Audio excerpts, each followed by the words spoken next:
예수님은 나의 왕, 나의 주인, 나의 생명이십니다. 하나님 아버지, 레위인들이 어떤 역할을 해야 신정정치가 될 수 있는지를 알려주셔서 감사합니다. 하나님을 왕으로 모시는 신정정치의 정신이 우리들의 크리스천 공동체에 자리 잡을 수 있도록 다스려 주옵소서. 예수님의 이름으로 기도합니다. 아멘. 오늘 읽을 말씀은 여호수아 20장부터 22장입니다. 이 말씀의 핵심은 첫째, 도피성을 만들어 부지 중에 살인한 자를 보호하도록 했습니다. 둘째, 레위 지파들은 48개 성읍에 분산 배치되었습니다. 셋째, 요단 동쪽 지파들이 돌아가 제단을 쌓은 일로 긴장이 있었지만 지혜롭게 해결되었습니다.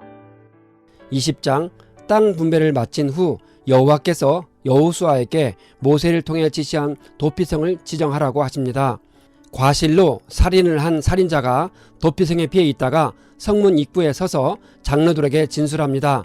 그러면 장로들은 살인자를 성으로 들이고 살 곳을 주어 그들 가운데 살게 합니다. 만약 복수하려는 자가 쫓아오더라도 그에게 피의자를 내어주어서는 안 됩니다. 대제사장이 죽을 때까지 그 성에서 살다가 죽고 나면 자기 집으로 돌아갈 수 있습니다. 도피성을 만든 목적은 실수로 사람을 죽인 자를 피의 보복자로부터 보호해 줌으로써 더 이상의 억울한 피와 불필요한 살인을 방지하기 위함입니다.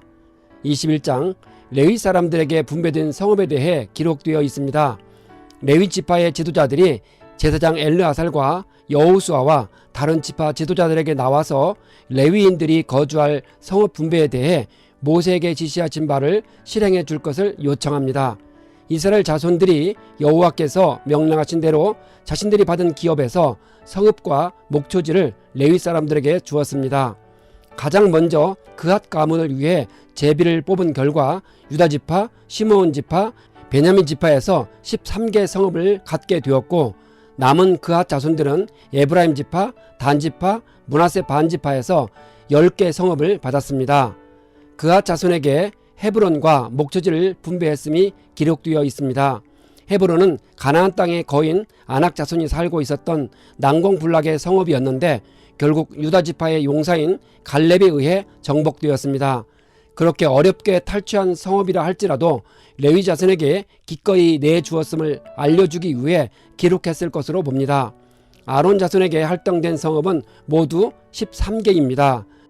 유다 지파에서 8개 성읍, 베냐민 지파에서 4개 성읍, 시므온 지파에서 1개 성읍을 각각 할당받았습니다.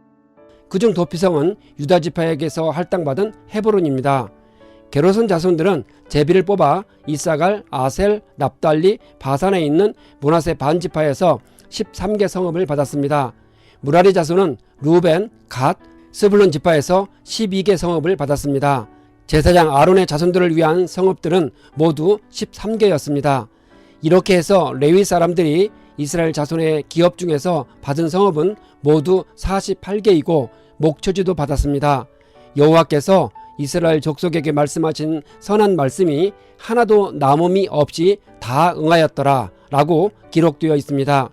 레위 사람들에게 목초지를 분배했습니다. 이는 성읍 주변에 있는 들판으로 가축대를 먹일 수 있는 풀이 있는 곳을 말합니다. 레위 사람들은 성읍과 더불어 성읍 주변에 있는 이 같은 들판을 할당받았는데 그들도 일정량의 가축들을 자신의 소유로 가지고 있었음을 의미합니다. 성읍 주변에 딸린 목초지는 성벽으로부터 동서남북 사하면 2000규빗인 대략 912m 내의 지역이었습니다. 하나님이 가나안 땅의 모든 원수들을 넘겨주셨습니다.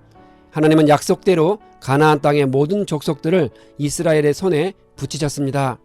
따라서 이스라엘 백성들은 할당된 기업의 땅에서 가나안 족속들을 점차로 쫓아내면 되었습니다. 그러나 이스라엘 백성들은 원수들을 모두 쫓아내는 대신에 그들과 적당히 타협함으로써 가나안 족속들을 쫓아내는 데 실패했습니다. 22장 여호수아가 루벤 지파, 갓 지파, 므낫세 반 지파의 자손들을 불러서 당부를 하고 돌려보냈습니다.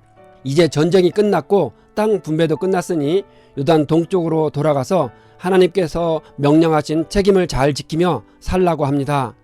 마음을 다하며 성품을 다하여 하나님을 섬기라고 말하고 축복한 후 보냅니다.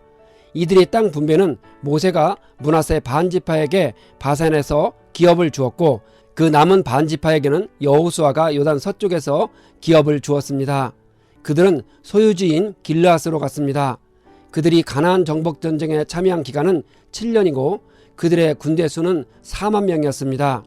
루벤 자손과 갓 자손과 므낫세 반지파가 가나안 땅 요단 강가에 큰 제단을 쌓은 게 문제가 되었습니다.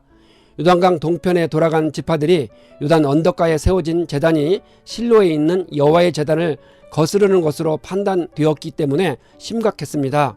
이스라엘 지도자들이 모여 대책회의를 하고 제사장 엘르아살의 아들 비느하스와 각 지파에서 한 지도자씩 10명을 뽑아 함께 보냈습니다.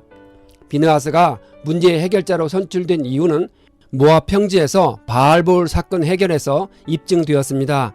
비느하스는 대제사장 아론의 손자이며 엘르아살의 아들로서 하나님께 대한 신앙심이 누구보다도 돈독한 제사장이었기 때문입니다.